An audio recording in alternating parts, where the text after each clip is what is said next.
दोस्तों नमस्कार, स्वागत है देश की पुकार चैनल में।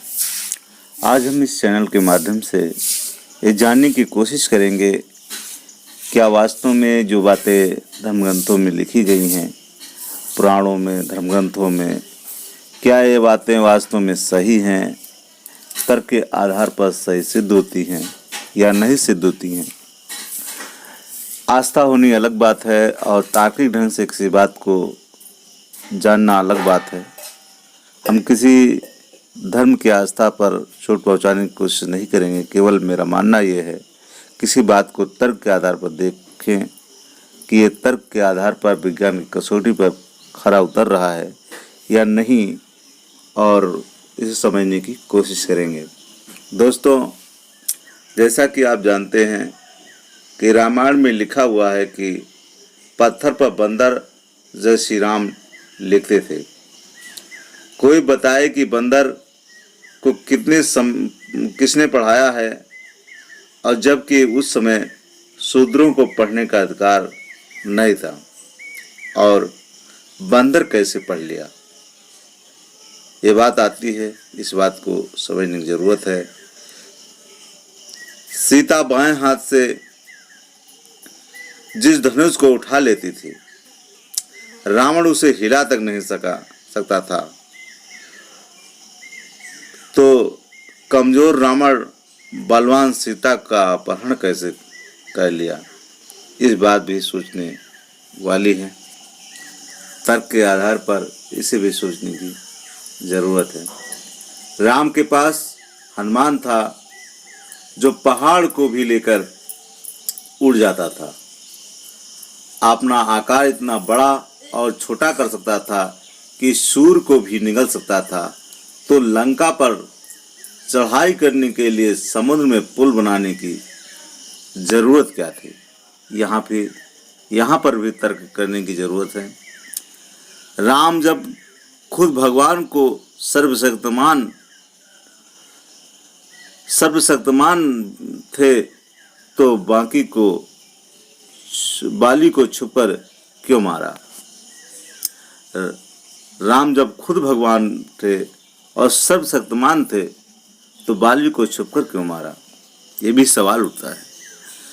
वाल्मीकि अंतर्यामी थे, तो सीता के डर से कुश घास से बालक क्यों बनाया।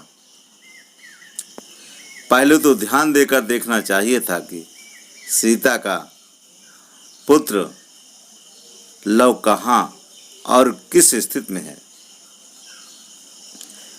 धर्म के ठेकेदार कहते हैं कि वेद पुराण भगवान के द्वारा करोड़ों वर्ष पहले लिखा हुआ है। वेद पुराण संस्कृत में लिखा हुआ है। धर्म के ठेकेदारों का कहना है कि संस्कृत भगवान एवं देवी देवताओं की भाषा है, यानी संस्कृत करोड़ों वर्षों से आज तक प्रचलन में है। जबकि सच्चाई यह है कि कोई भी धर्म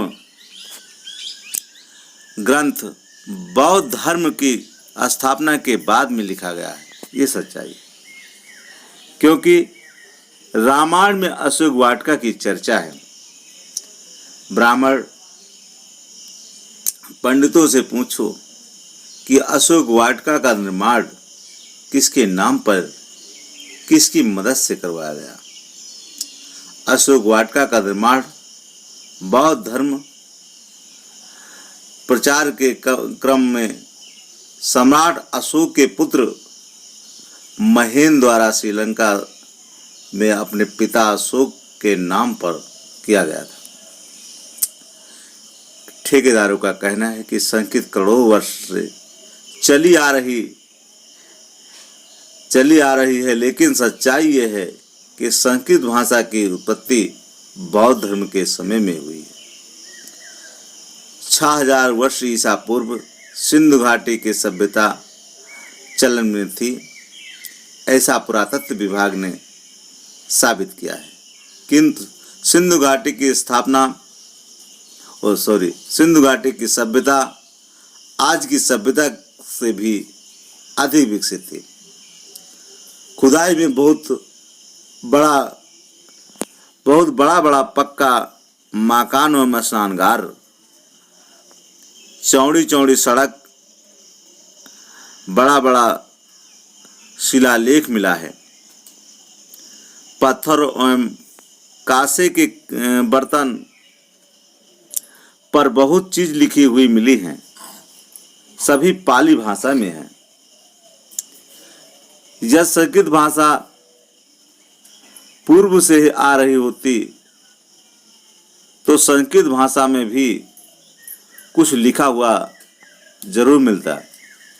इससे साबित होता है कि सभी धर्मग्रंथ मौर्य वंश के पतन के बाद पुष्प में शुंग द्वारा स्थापित ब्राह्मण राज में लिखा गया है। काल्पनिक देवी देवताओं और भगवान का जन्म भी पुष्प में शुंग के शासन काल में हुआ है, क्योंकि सिंधु घाटी की खुदाई में कोई भी देवी देवताओं और भगवान की मूर्ति तथा कोई भी मंदिर नहीं मिला है। तो दोस्तों, ये बात समझने वाली है, तो इस बात को समझें। इन धर्म ग्रंथों में आपको बहुत सारी गलतियां, कमियां और झूठ, काल्पनिक बातें मिल जाएंगी। केवल समझने की ज़रूरत है, तार्किक ढंग से सोचने की ज़रूरत है। हम किसी आस्था को चोट नहीं पहुंचा रहे हैं। वैज्ञानिक दृष्टिकोण से इस बात को केवल पढ़े लिखे होने के नाते समझने की ज़रूरत है। आपकी क्या प्रतिक्रिया है, कमेंट के माध्यम से बताएं। और ये जानकारी ज़रा सा भी अच्छी लगी तो आपसे आग्रह है, रिक्वेस्ट है, चैनल को सब्सक्राइब कर लें। अगर पहली बार चैनल पर वीडियो देख रहे हैं तो लाइक, कमेंट, शेयर करना न भूलें। और लास्ट तक वीडियो देखने के लिए बहुत बहुत धन्यवाद।